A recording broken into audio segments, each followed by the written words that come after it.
Marcos capítulo 3, versículos de 7 até o versículo 12. Diz assim a palavra de Deus: Retirou-se Jesus com os seus discípulos para os lados do mar.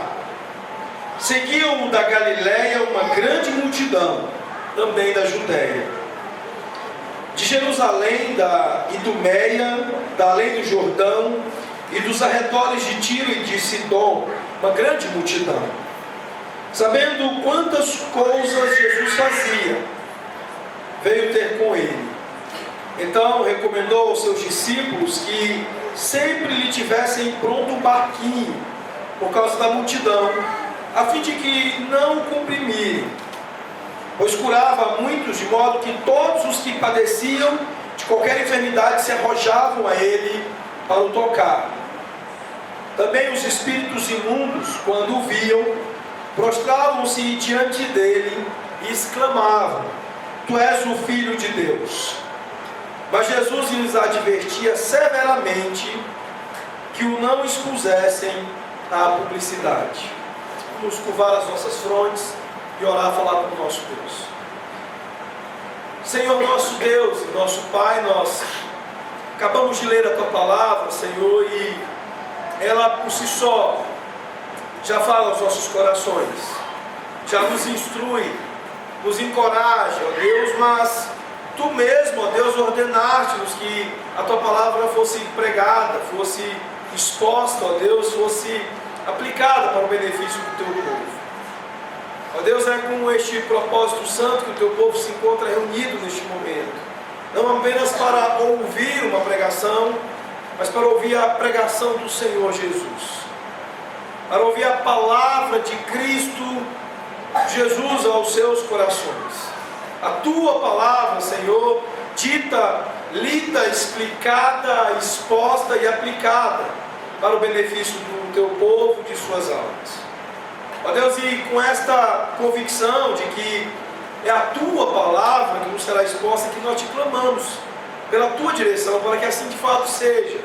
Somente seja dito aquilo que corresponda à Tua palavra e aquilo que fale de Jesus.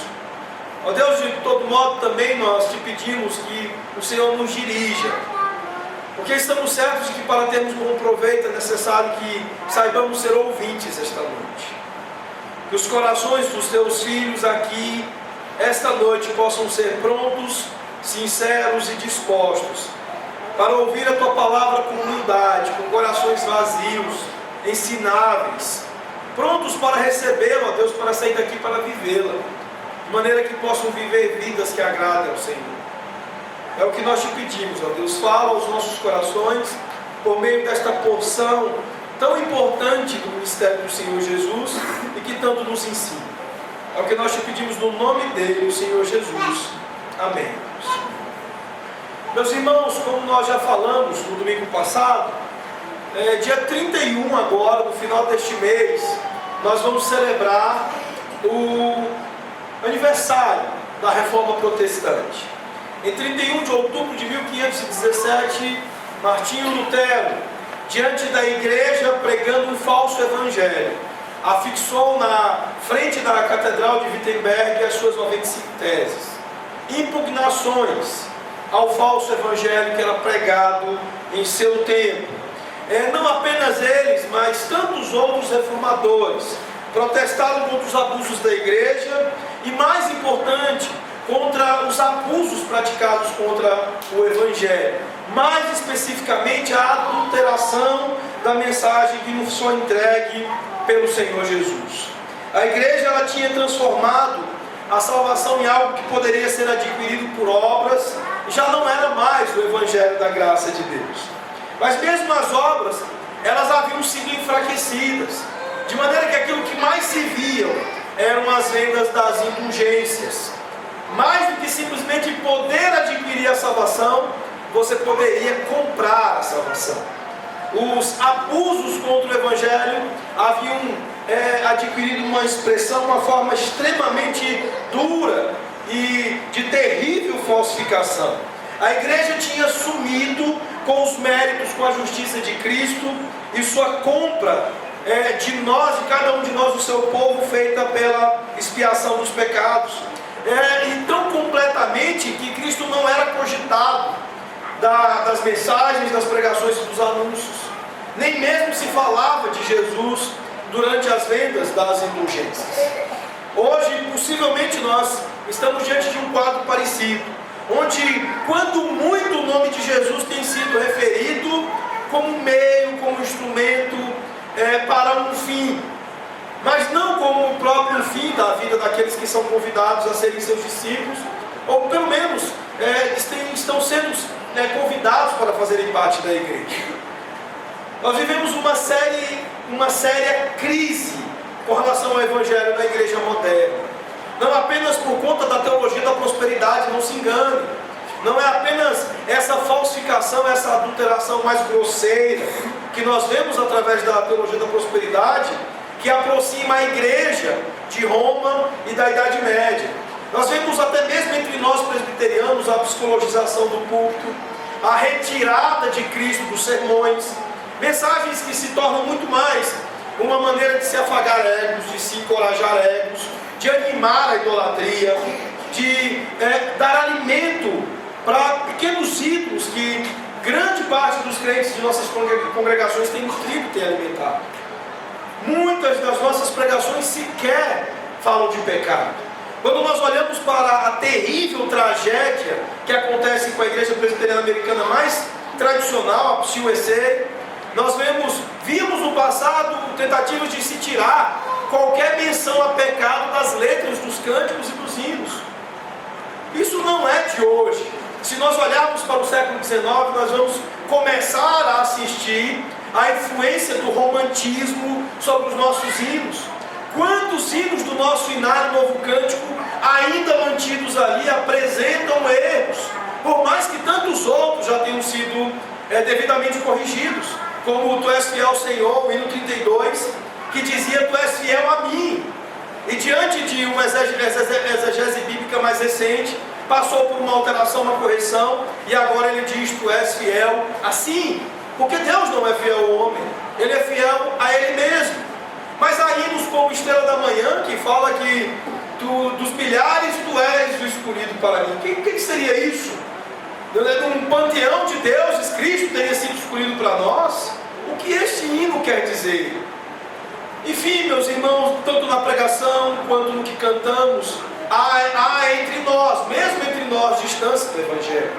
Quantas pregações se ouve no Antigo Testamento, às vezes pregações de 40, 50 minutos, onde o nome de Cristo sequer é mencionado, onde a cruz não é exposta. Pregações do Novo Testamento que muitas vezes falam do ministério de Jesus sem expor cruz, mas falando de desejos humanos e de um encorajamento à satisfação de desejos humanos. Mas não podemos nos enganar. O fato é que estas distâncias não são coisas novas. Durante toda a história da igreja nós vemos as tentativas humanas de distorcerem as escrituras, de as torcerem para fazer caber nos nossos quadros, segundo as nossas interpretações. Esse momento crucial do ministério de Jesus é um encontro com o conflito com uma classe religiosa que havia feito isso. Durante o período interbíblico, o desenvolvimento dos fariseus, da sua religiosidade, dos seus ritos, das suas tradições e dos seus escritos, foram um intenso distanciamento das escrituras, segundo os profetas e segundo a lei, onde ali já estava o evangelho da graça de Deus. E de lá para cá são muitos os episódios que nós temos assistido, onde as pessoas, em nome de estarem na presença de Deus, estão procurando afastar a religião das escrituras. E foi isso que aconteceu na Reforma Protestante, é isso que tem acontecido em muitos momentos da história da igreja. Na época da Reforma, houveram 5 gritos, 5 solos, como um esforço intenso por trazer de volta o Evangelho à pureza, trazer a igreja de volta à pureza do Evangelho. O solo da Escritura, o somente a Escritura, não misturada com as tradições dos homens, não misturada com os nossos costumes e os nossos hábitos. Parece Parece-nos que, mesmo entre nós presbiterianos, hábitos, quando alcançam 10, 20 anos, se tornam doutrina, se tornam teologia. O tal do momento de louvor é uma dessas expressões. Se tornou uma coisa hoje quase obrigatória nas igrejas, mas é uma prática de 20, 25 anos. Durante 2000 anos de cristianismo, nós não tínhamos isso. Mas parece-nos que o hábito criou teologia e o hábito, ele tornou-se fundamento para a teologia. Não é porque nós repetimos um erro por 10 anos, 20 anos, 30 anos que ele se tornará verdade. E foi esse o primeiro grito dos reformadores. Só a Escritura, somente a Escritura, somente o que é bíblico e como é bíblico sendo pode ser praticado pela igreja, é permitido para a igreja. O segundo grito, sola gratia, somente pela graça, não pelas obras dos homens. O quanto de autojustiça nós encontramos entre nós. Autojustiça cantada, autojustiça confiada, autojustiça praticada. O terceiro grito, sola fide, somente a fé, não pela razão, não por razão, mas pela nossa fé, como instrumento de apropriação daquilo que nos é dado por graça. Somente pela confiança no que Jesus fez, naquilo que Jesus é. O quarto grito, solos Cristo, somente em Cristo, sua pessoa e sua obra. E finalmente, o quinto grito, só lhe deu glória, para Deus somente toda a glória. Quantos de nossos cultos estão carregados em pleno momento litúrgico de homenagens? Não se adota a prudência de honrar, é bíblico honrar as pessoas. Não no momento de culto. Encerra-se o culto e honre-se as pessoas. Mas no momento de culto, disseram e gritaram os reformadores: só lhe deu glória, somente a Deus seja dada a glória e a honra. Nós não devemos cultuar a Deus fazendo concorrer durante o culto homenagens, coisas desse tipo. Portanto, é preciso observar a história e olhar para a Escritura e entender que o evangelho falso, conforme estabelecido pela igreja nos dias de Lutero, não se originou com eles. Quando nós olhamos para essas narrativas de Marcos, o que nós encontramos são homens obstinados, rebeldes. Mas não apenas isso, homens que estão distorcendo as Escrituras do Antigo Testamento para fazer com que a religião que se proponha seja a que eles querem e a que eles creem. A Bíblia está repleta de tentativas do homem de torcer e distorcer a palavra de Deus para sua melhor conveniência. Esta foi a falha deste grupo de religiosos. Eles estavam procurando ganhar a salvação através da manutenção da lei, pelas obras e não por graça.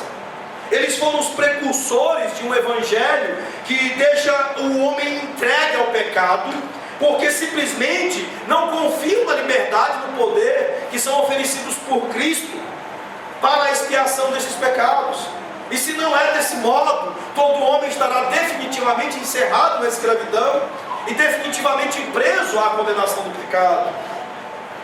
Eles simplesmente se negaram a acreditar que ali Jesus estava se apresentando como Messias, como um ungido de Deus, como o Salvador do povo de Deus, aquele que iria comprar um povo para si mesmo através de sua obra consumada lá no Calvário.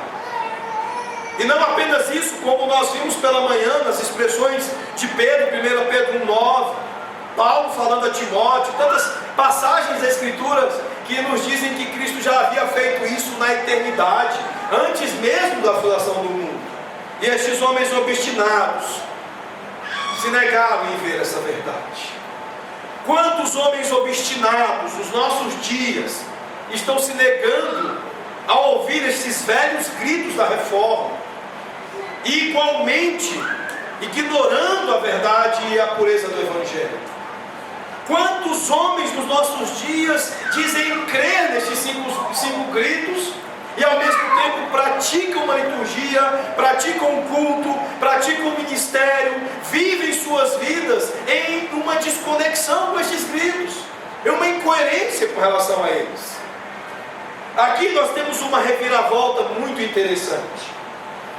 Alguns poderiam simplesmente chamar de ironia o fato de que pela mão destes homens se pavimenta o caminho para o Gólgota, para o Calvário, para aquele que seria o maior espetáculo da graça e da glória de Deus, fazendo vivo um povo que estava morto. Muitos certamente serão tentados a dizer que as coisas que estão se precipitando aqui eram coisas ruins. Quantos de nós já esteve ou diante de um livro, ou diante da própria Escritura, ou diante de um filme que fale da paixão de Cristo, e que se revoltaram, se indignaram com os judeus, ficaram completamente indignados por aquilo que se fez, aquilo que foi feito contra o nosso Senhor? Foi isso que nós ouvimos pela manhã. Aquilo que muitas vezes nós chamamos de mal, Deus chama de bem. O último versículo que nós vimos no domingo passado, verso 6, leiam comigo, diz: retirando-se os fariseus, conspiravam logo com os herodianos contra ele, em como lhe tirariam a vida. Homens obstinados foram usados e são aqui usados pela providência santa de Deus, como meios providenciados pelo próprio Deus, para que se começasse a pavimentar o caminho daquele que é o grande motivo de eu e de você estarmos aqui esta noite. O caminho para a cruz foi assegurado, foi garantido através dessa parceria improvável entre fariseus e herodianos. Herodianos que eram meio judeus, inimigos do seu próprio povo, gente que comprou o reinado para Herodes, gente cuja corte prejudicava os próprios judeus, gente que os próprios fariseus abominavam, mas que agora são úteis a eles para o tipo de maldade que eles pretendem fazer. Mas o nosso olhar aqui não deve ser o mesmo olhar de humanidade, de obstinação própria dos fariseus. Nós devemos aprender a olhar como Deus olha e como Deus nos revela este episódio. O fato é que aqui nós vemos o início da execução do decreto de Deus a respeito da obra de Cristo em fazer um povo vivo para si. É assim, com esta reviravolta, que tudo começa aqui. O que vemos no nosso texto esta noite é a simples verdade de que aquilo que o homem chamaria de mal, Deus significaria para o bem, a fim de preservar pessoas e de dar vida a muitas pessoas. Eu gostaria de considerar nesta noite com vocês 3 palavrinhas nesse texto. Eu gostaria de considerar a palavra rejeição, a palavra retirada e a palavra acolhimento. Aqui nós vemos uma rejeição, uma retirada e um acolhimento. Expressões vivas do ministério do nosso Senhor Jesus Cristo. Não apenas que nos dizem muito sobre suas ações, mas também que nos dizem muito sobre sua pessoa. Em começo de conversa nós vemos aqui a retirada. O versículo 6 que nós acabamos de ler vai fazer com que Jesus promova algo muito sério nesse texto. A primeira palavra que nós encontramos no versículo 7 é, sem dúvida nenhuma, uma das mais preocupantes de toda a Escritura. Versículo 7 começa dizendo: retirou-se Jesus. Jesus, ele estava certo daquilo que estes fariseus estavam tramando.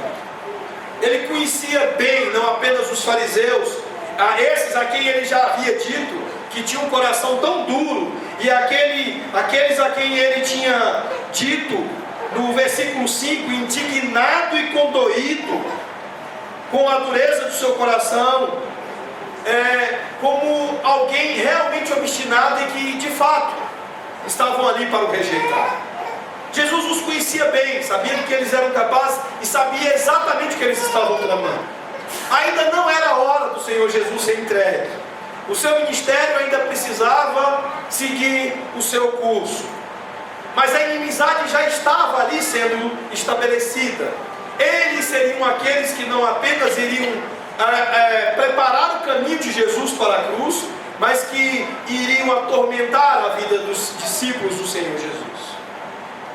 Mas o texto nos traz algo pesado. Ele diz que Jesus se afasta. No registro de Mateus, no capítulo 12, verso 15, diz assim: Jesus se afasta. Um escritor comentando estes versículos, ele diz que estes versos parecem marcar a primeira brecha decisiva entre Jesus e o judaísmo organizado. Jesus agora se afastou daqueles que se tornaram seus inimigos, por um ato deliberado de separação. Meus irmãos, isto é sério. Aqui, o que é importante não é a rejeição que os judeus fazem de Jesus. Aqui, o que é sério, grave no texto, é o fato de Jesus se afastar, de Jesus se retirar. Jesus vinha experimentando a dureza que havia no conflito desses religiosos com o seu ensino e com o seu ministério. E depois de suportá-los pacientemente por um tempo, ele agora se retira deles. Isso é muito sério. Ninguém deveria desejar sofrer a retirada do Senhor Jesus. Ninguém deveria desejar isso em sã consciência. Eu tenho insistido com muita dureza e firmeza com vocês sobre a seriedade do culto público, porque não se trata de pessoas estarem rejeitando Jesus. Eu digo isso juntamente com minha esposa para as minhas próprias filhas, repetidamente, para que elas se lembrem que quando elas não querem ler a Bíblia, quando não querem orar, quando não estão com afeto no coração por Cristo, quando não há alegria e disposição para o culto público, nós deixamos claro para elas: não se trata da sua rejeição a Jesus, se trata do grande perigo de Jesus ter se retirado, de Jesus ter se afastado. Esta é, sem dúvida nenhuma, a maior tragédia aqui nesse texto. Não uma tragédia proporcionada por Jesus, isso não é culpa dele. Nós não podemos atribuir a Jesus qualquer tipo de mácula ou qualquer tipo de erro em relação a isso. Toda a condenação dos fariseus era extremamente um problema e responsabilidade deles. Jesus se afasta e se retira deles. Nós não deveríamos brincar com esta possibilidade, nem por um segundo das nossas vidas. Sinclair Ferguson, olhando para o que os fariseus fizeram aqui, ele observa que havia um erro duplo destes homens, que fazem com que eles experimentem algo tão terrível como a retirada do Senhor Jesus. Ele diz que eles tinham uma visão errada de Deus e, consequentemente, uma visão inadequada do pecado. Todo o seu sistema teológico foi desviado pela sua má interpretação da lei. Enquanto a lei deveria convencê-los do pecado e levá-los ao Senhor Jesus, e sentindo-se doentes, enfermos, entenderem a necessidade do médico, e estando conscientes da sua perdição, necessitarem do Salvador, não, eles simplesmente, pelo seu erro teológico, pela sua má interpretação, foram impedidos de conhecer a Cristo. Eles não estavam dispostos, pela dureza de seus corações, a entenderem a necessidade de Jesus. E muitas vezes eu gostaria muito de convencê-los disso, muito e firmemente. Muitas vezes o motivo pelos quais nós negligenciamos o culto público é porque também estamos interpretando mal a lei, porque não entendemos o quanto necessitamos de Jesus. Um sério equívoco que tem sido cometido em relação ao Evangelho em todos os tempos. Nós achamos que o Evangelho, a pregação do Evangelho, é para aqueles que ainda, entre aspas, não aceitaram Jesus. Para os perdidos. Culto evangelístico. O que é um culto evangelístico? É aquele que prega para pessoas não crentes. Meus irmãos, Paulo, na sua argumentação aos Romanos, deixa muito claro que o Evangelho não é algo que eu preciso para o dia em que vou me decidir por Jesus. É algo pelo qual eu vivo todos os dias da minha vida. Todo momento das nossas vidas nós precisamos de Jesus. Não é possível se arriscar nem por um instante na vida sem o Evangelho e sem Cristo. O nosso casamento precisa de Cristo o tempo todo. Do contrário, mesmo membros da igreja, e mesmo muitas vezes crentes sinceros, nós vamos experimentar tragédias terríveis em nossos casamentos. Se Cristo, se o Evangelho não estiver diante de nós, dos nossos corações, em todos os momentos das nossas vidas, nós provaremos ruínas. É isso que Paulo diz. Olha, o dom que eu gostaria de dar para vocês, que ele se refere no capítulo 1, é a compreensão de que o Evangelho não é apenas para os perdidos. O Evangelho é para os crentes. É esse o presente que Paulo gostaria de dar, como entendimento do Evangelho aos irmãos de Roma. Ele diz, olha, vocês precisam do Evangelho todos os dias, por quê? Porque nós travamos uma batalha, como aqui vimos hoje pela manhã na exposição de Mateus 18, a partir do verso 6. A terrível luta que é travada na casa mal assombrada, nos nossos corações tão enganosos e perversos, nos nossos corações tão conflituosos com o pecado, que a severidade nas palavras de Mateus, ensinar-nos a amputação radical, traz-nos uma visão adequada do pecado, do perigo do pecado. Quando diz que sua mão te leva a pecar, arranca ela fora. Se teus olhos te levam a pecar, tira-os, ampute-os da tua vida. Os fariseus não haviam compreendido a natureza do pecado, por não entenderem corretamente a lei. A lei não lhes serviu como deveria ser, de espelho para lhes expor a própria enfermidade, a necessidade do médico. Eles não se achavam doentes, e por isso eles foram cegos para o médico.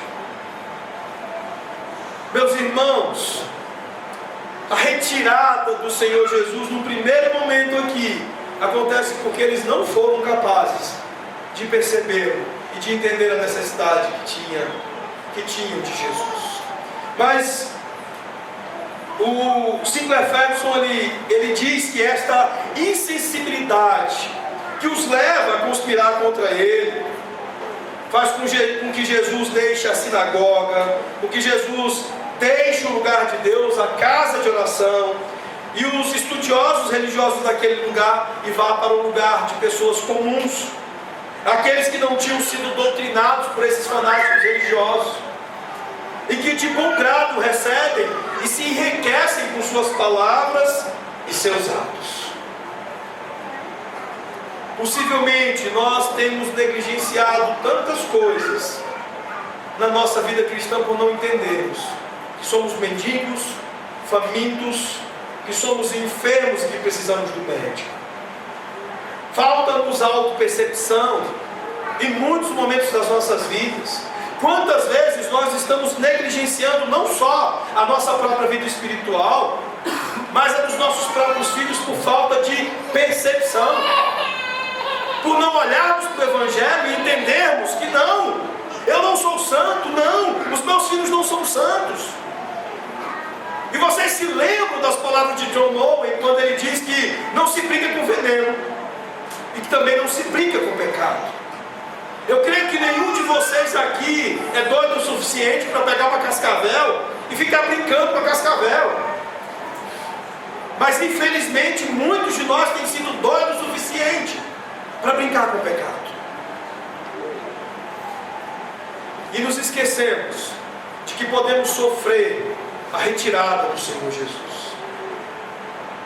Jesus pode se afastar, como fez aqui com estes homens obstinados e duros. Quando nós olhamos para o Antigo Testamento, é muito trágico quando a glória do Senhor se afasta do povo.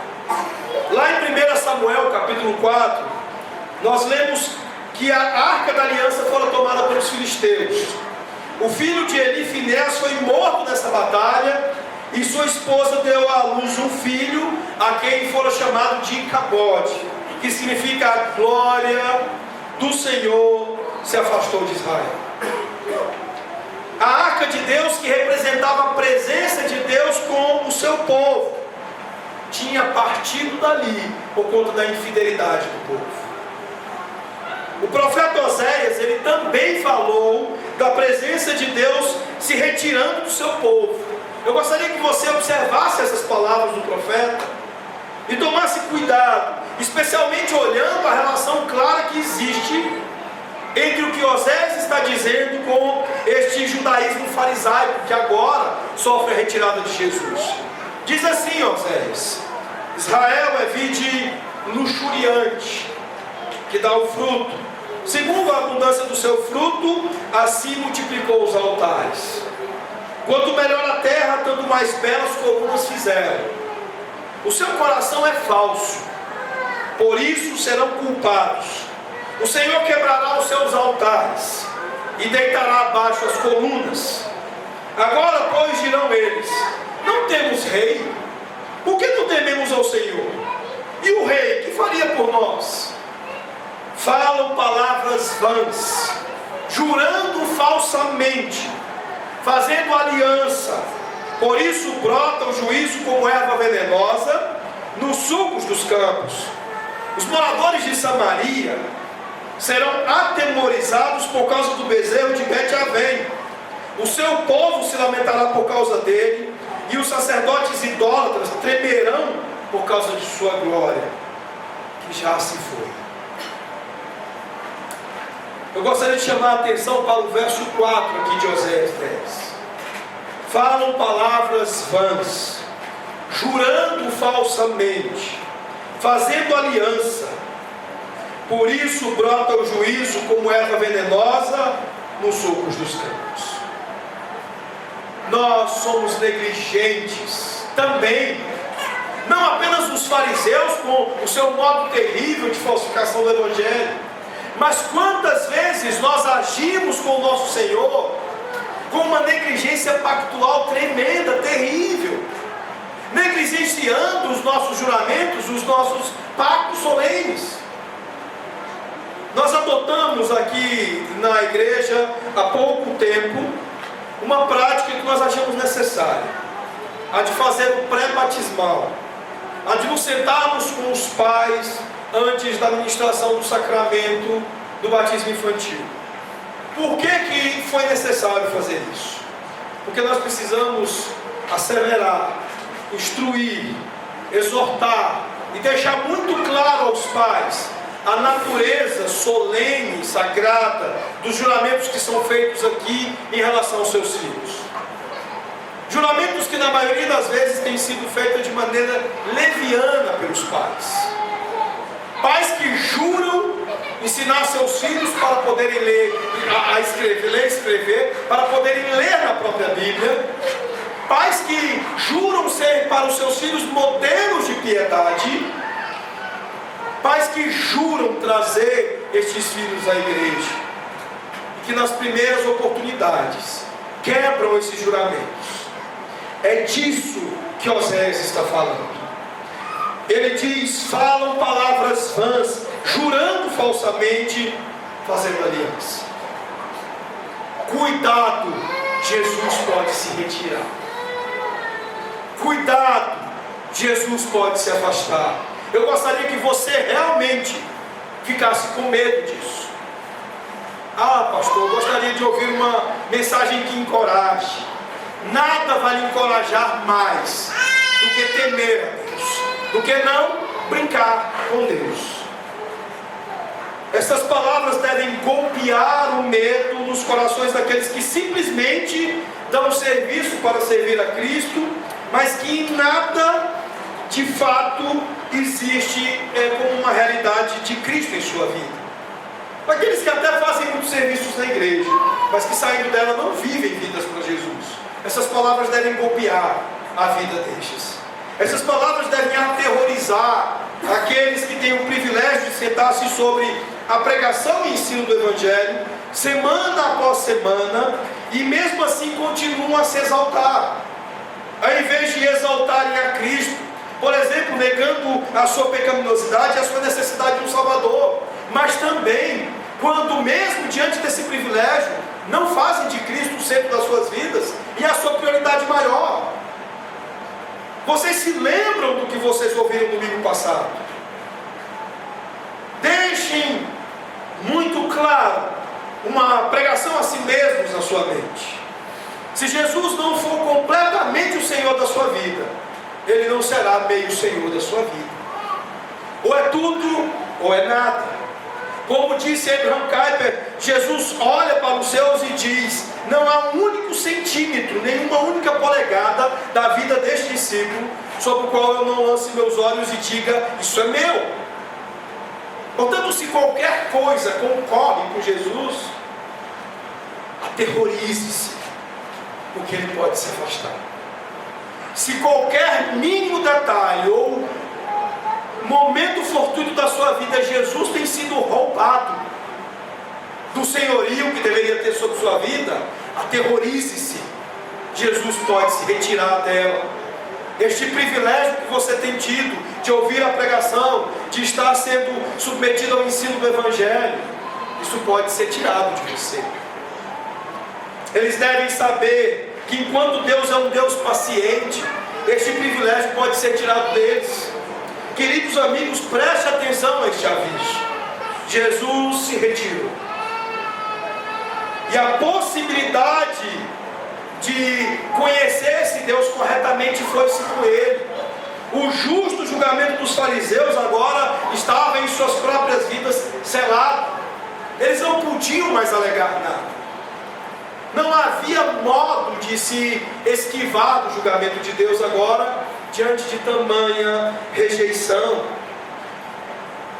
Uma coisa importante para nós terminarmos essa parte, esse ponto. Jesus, o nosso Deus, em toda a Escritura, não se retira apenas de pessoas obstinadas como os fariseus. Israel, povo de Deus, experimentou as retiradas de Deus por vários motivos. Não apenas pelo pecado, mas também pela profanação do culto. Os puritanos, falando sobre sofrimento, eles dizem que muitos momentos das chamadas noites escuras da alma são experimentos que provamos pelas retiradas de Deus, por conta de obstinação, orgulho, pecado. Cuidado, não queira experimentar as costas de Jesus. Não queira ver Jesus lhe dando as costas. Outra coisa, nós vemos a partir da segunda parte do versículo 7. Ele seguiu com os seus discípulos para os lados do mar. Seguiam da Galiléia uma grande multidão, também da Judéia, de Jerusalém, da Idumeia, da além do Jordão e dos arredores de Tiro e de Sidom, uma grande multidão. Sabendo quantas coisas Jesus fazia, veio ter com ele. Uma coisa interessante é que Jesus, ele retira-se, ele dá as costas a quem o despreza, a quem o rejeita, mas sempre há um povo dele. A história da igreja, nós conhecemos a história do remanescente fiel, do número dos verdadeiros crentes, dos crentes de fato, que sempre estão lá, de frente para Jesus.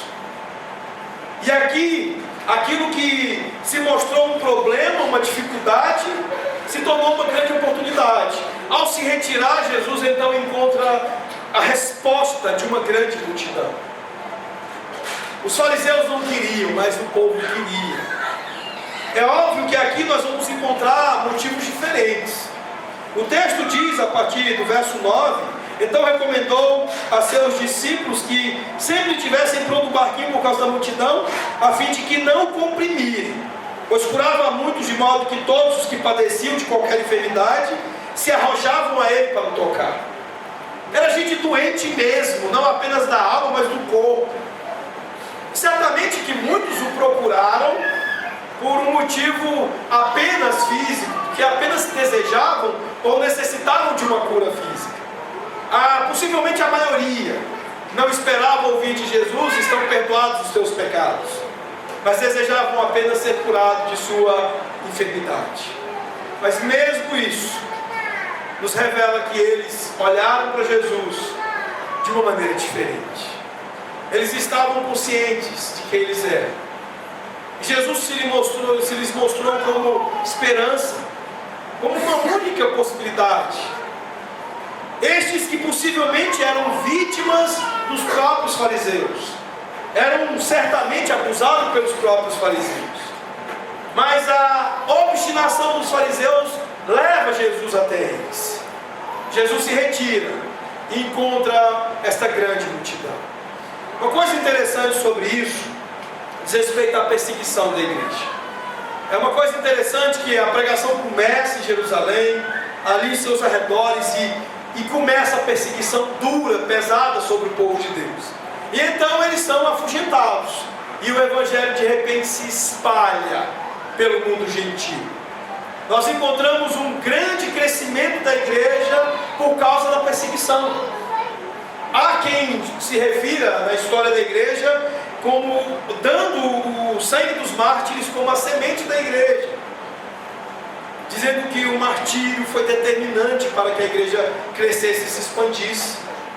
Nós vamos perceber isso com muita clareza, não apenas no registro da escritura em Atos, mas na história da própria igreja. Eu fico imaginando o quanto de fantástico existe na história da igreja, de que perseguições não apenas intensificaram a pregação, como purificaram a igreja. Porque aqueles que de fato estavam interessados pelo evangelho eram levados a ouvir o evangelho. Tem uma história sobre um pregador romeno chamado Joseph Tisson. Diz que ele foi caçado duramente na Romênia por pregar o evangelho. E quando fora preso, Tisson disse ao seu algoz que se ele o matasse, ele iria tornar a pregação dele ainda mais reconhecida. Ele disse: olha, se você me mantiver vivo, a minha pregação no vivo terá menos efeito do que os meus sermões depois de morto. Se você fizer de mim um mártir, você irá contribuir para que a minha pregação se espalhe mais. Meus irmãos, isso é uma grande verdade. E por conta disso, aquele homem não matou Joseph Tisson. Mas quantos homens foram martirizados e suas pregações se tornaram ainda mais eficazes, ainda mais gloriosas, ainda mais audíveis em seus lugares? A perseguição tem destas coisas. Nós também provamos disso em muitos outros aspectos, como quando um determinado país, um determinado lugar como a Europa secularizada, se nega a ouvir o evangelho e de repente o evangelho começa a migrar para outros lugares. E aí você vê os grandes avivamentos na África. Ou quando você vê a perseguição na Europa contra os puritanos, e esse povo é conduzido, é levado a ir para a América do Norte, a emigrar, e constitui uma das nações de história mais impressionante que já se viu na história da humanidade. Uma nação que durante muitos anos foi uma grande nação cristã. Hoje mesmo eu pude ler uma placa que está na Universidade de Harvard, onde pastores que participaram da fundação daquela universidade diz que não era necessário apenas eles se dedicarem às suas labutas, a conseguirem alimento, mas era necessário se dedicar à educação, para que se pudesse garantir uma geração culta, uma geração letrada para as próximas gerações, quando os nossos ministros morrerem, diziam eles na placa. O que o pessoal de Harvard fez?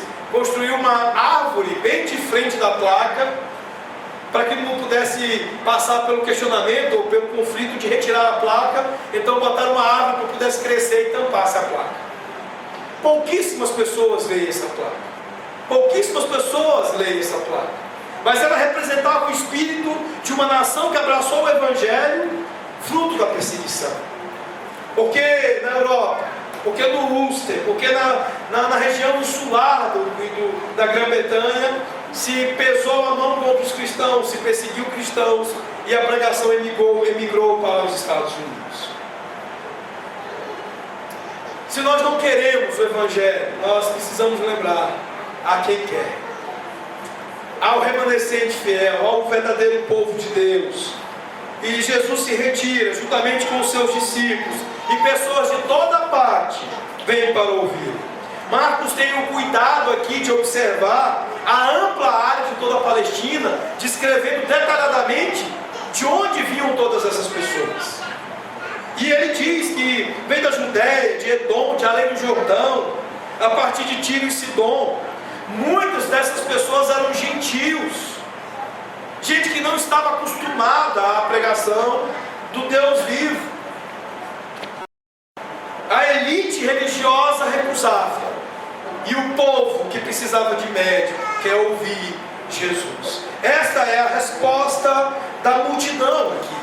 E uma coisa importante desse texto sobre estas pessoas de todas essas regiões é que no próprio ministério de Jesus já são lançadas as bases para a missão e a grande comissão. A missão de Jesus já era ele mesmo espalhar o Evangelho. Depois ele vai entregar isso ao seu povo, aos seus discípulos, comissionando-os a serem discípulos de toda a terra, a fazerem discípulos de todo o povo, de toda a língua, de toda a tribo, de toda a nação, de todos os lugares. O Evangelho precisando ser pregado em todos os lugares, a todas as pessoas. E é importante nós observarmos o quanto Jesus também se dedicava à pregação. As pessoas de fato estão mais interessadas nas suas obras do que no seu ensino. Elas queriam ser curadas da sua enfermidade, mas Jesus os fez ouvir a sua pregação. Ele os curou antes de estabelecer qualquer atividade teológica, qualquer tipo de curso preparatório, porque é claro aqui no texto a sua compaixão, mas a pregação estava ali, porque Jesus sabia qual era a maior das necessidades desse povo. Uma coisa curiosa e interessante nesse texto é o que nós encontramos no versículo 9. O texto diz: então recomendou aos seus discípulos que sempre tivessem pronto um barquinho, por causa da multidão, a fim de não comprimir. Essa é a única referência que nós encontramos nos evangelhos a esse barquinho.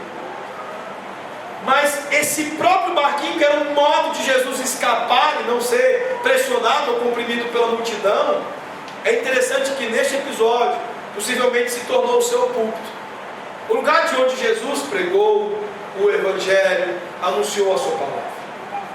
Possivelmente deve ter servido em outros momentos, mas é interessante nós vermos que Jesus se envolve aqui com a multidão, e uma multidão que quer ouvi-lo, uma multidão que de fato está interessada em ouvir o que Jesus tem a dizer.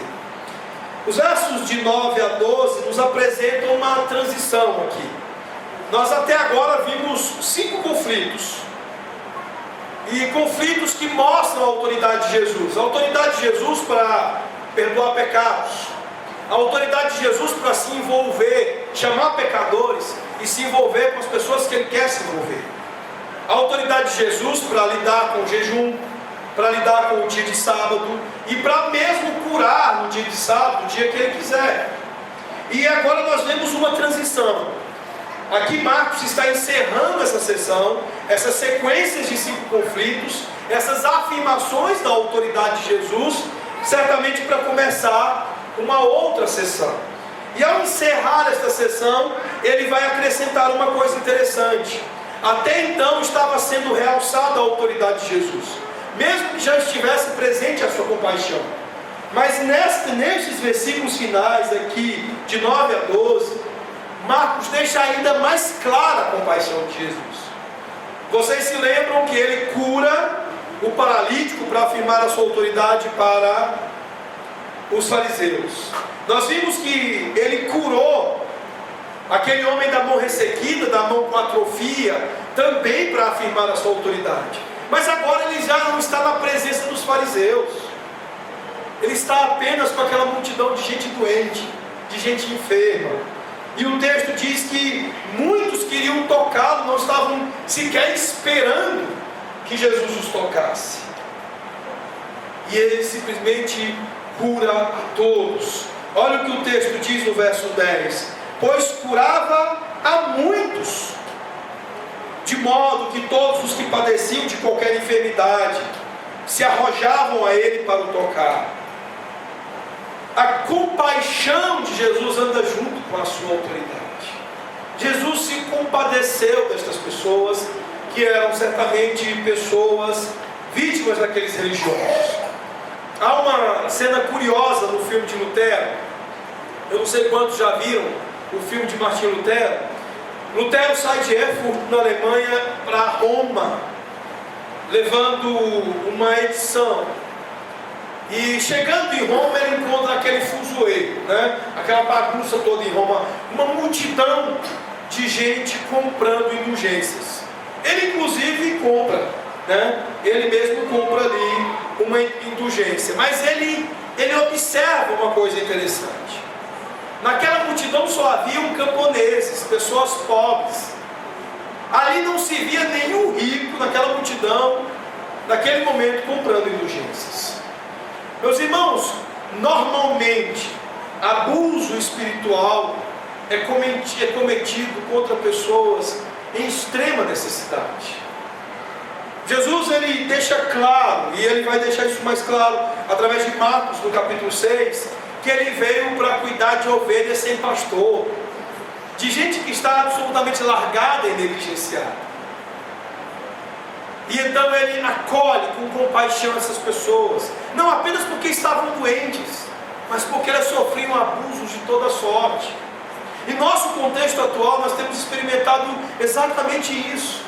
Se você for olhar, for observar, as igrejas da teologia da prosperidade são extremamente abusivas. Elas arrancam até a última gota das pobres pessoas que os seguem. E normalmente são pessoas que não possuem muitas condições. Eu já vi casos de pessoas que raparam o cheque especial para poder fazer a oferta desses cultos. Depois ficaram completamente endividados. Tem casos na justiça de senhoras que venderam a casinha que tinha para levar de oferta aos pés do bispo, do apóstolo. E depois, orientadas por profissionais do direito, entraram na justiça e foram condenados, estes bispos, a ressarcirem, a devolverem a casinha das pobres senhoras.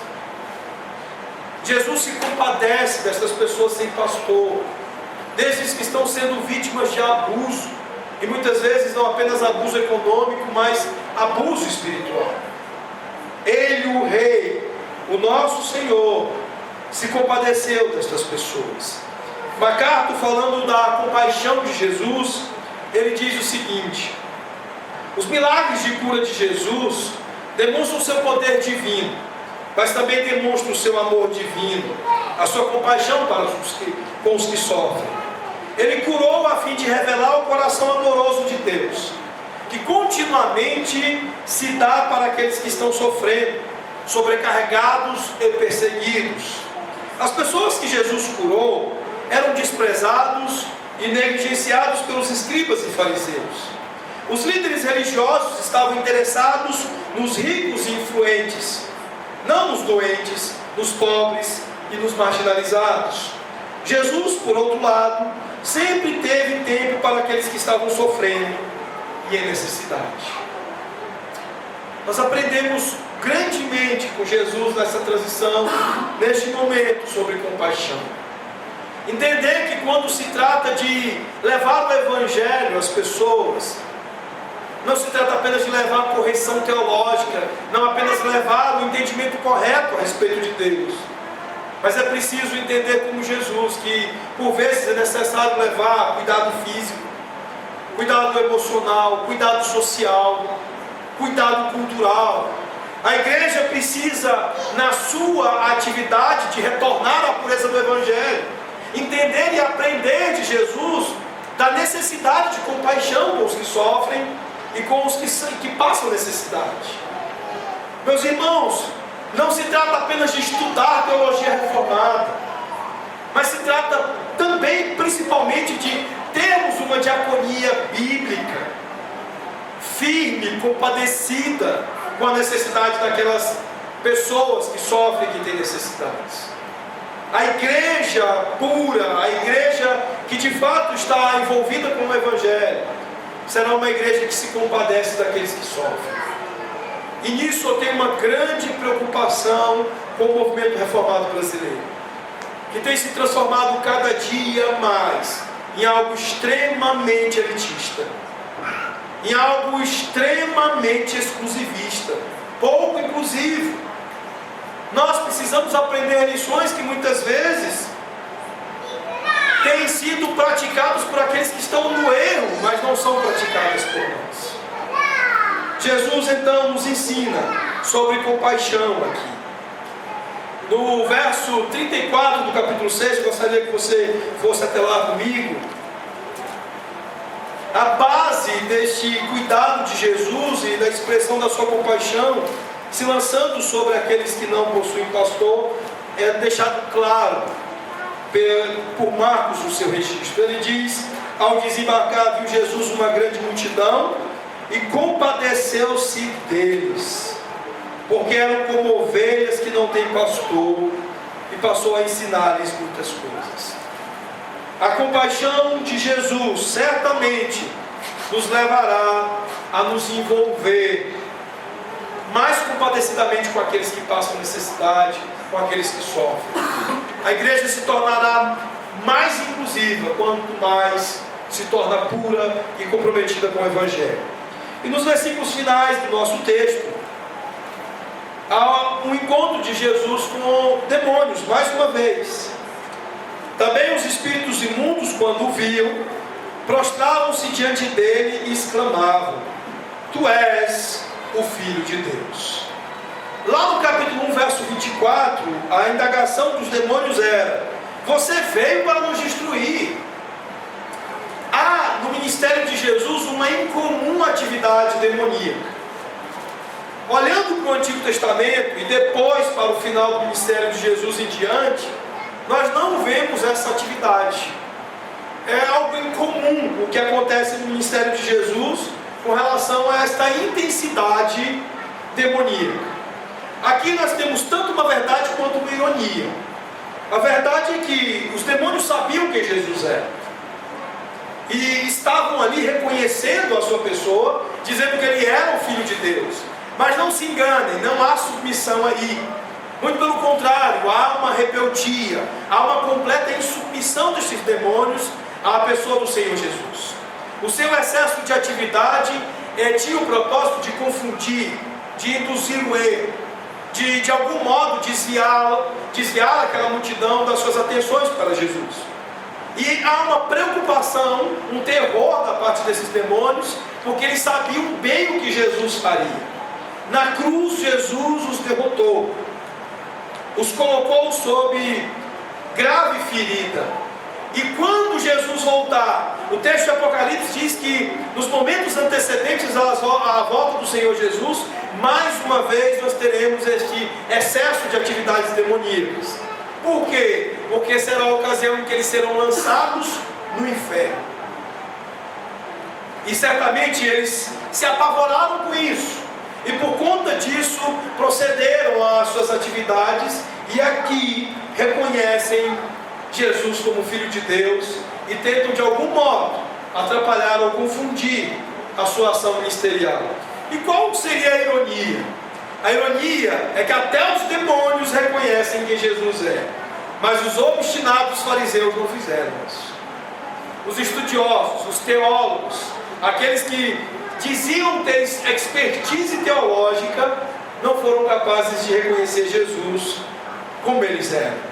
Sinclair Ferguson, comentando a respeito desses demônios, ele diz: o seu testemunho e postura não são o que se espera daqueles que realmente conhecem a Deus e a Cristo. O seu testemunho não é de submissão. O grito dos demônios era um grito de desespero, não de fé. Ele foi pronunciado com malevolência e antagonismo, não alegria e lealdade. Ele foi calculado para destruir a influência de Jesus, sugerindo que houve uma associação entre ele e aqueles que reconheceram a sua identidade. Eles tensionavam provocar na multidão confusão. O próprio Ferguson continua concluindo: o que Satanás não poderia fazer através da rejeição de Jesus nas reivindicações dos fariseus, iria tentar fazer agora através do reconhecimento dos demônios. Mas ambos, os homens e os demônios, estão sendo julgados pelos seus frutos, e os frutos de ambos foram óbvios e profundamente maus. Concluindo, meus irmãos, nós vimos aqui a retirada de Jesus, a rejeição dos fariseus, a retirada de Jesus e o acolhimento de Jesus em compaixão a essas multidões. 3 palavras que nos dizem muito, que tanto podem trazer terror às nossas mentes, como podem nos encorajar profundamente: rejeição, retirada e acolhimento. O que vai acontecer com você? Quais destas 3 palavras serão associadas à sua vida? Lembre-se, você tem o privilégio, o enorme privilégio de semana após semana cultuar ao nome de Deus, cantar a Cristo a glória que é devida ao seu nome, ouvir o Evangelho de Cristo ser pregado e ser ensinado, juntar-se em obediência ao chamamento de Deus, à santa convocação de Deus, aos santos do Senhor, com quem vocês formam o corpo de Cristo. Vocês têm a oportunidade e o privilégio de saírem daqui para cumprirem os seus juramentos, os seus votos, praticando o culto familiar, as suas devoções pessoais, culto individual, usando dos meios de graça, orando, falando com Deus, lendo as suas Bíblias, podendo ainda dar-se ao privilégio de viver a vida para o Senhor Jesus, não apenas fazendo da glória dele o centro de todas as coisas que vocês fazem, mas também anunciando, pregando Cristo àqueles que ainda não o conhecem. Vocês têm esta possibilidade, este privilégio. O que vocês farão com ele? O que acontecerá com vocês? Rejeição, retirada ou acolhimento? Que Deus os abençoe e que vocês possam experimentar a grande alegria do acolhimento na graça de Deus, de viverem as vidas provando da compaixão de Cristo, do quanto o nosso Senhor Jesus nos recebe e nos acolhe em sua glória, em sua graça, nos assiste em tudo que necessitamos e prover às nossas vidas tudo que necessitamos, não apenas para uma vida piedosa, mas para vivermos a vida cheia de esperança, aguardando o dia da volta dele. Que os corações de vocês vivam assim, que as vidas de vocês sejam assim. E então eu pergunto: você veio para Cristo? Você virá a Ele? Você reconhece os esquemas e estratagemas do diabo para te confundir? O que os homens veem como mal, nós vemos aqui que Cristo torna em bem. O que vai ser para você? Como você vai ver daqui para frente? Que Deus os abençoe e guarde os corações de vocês.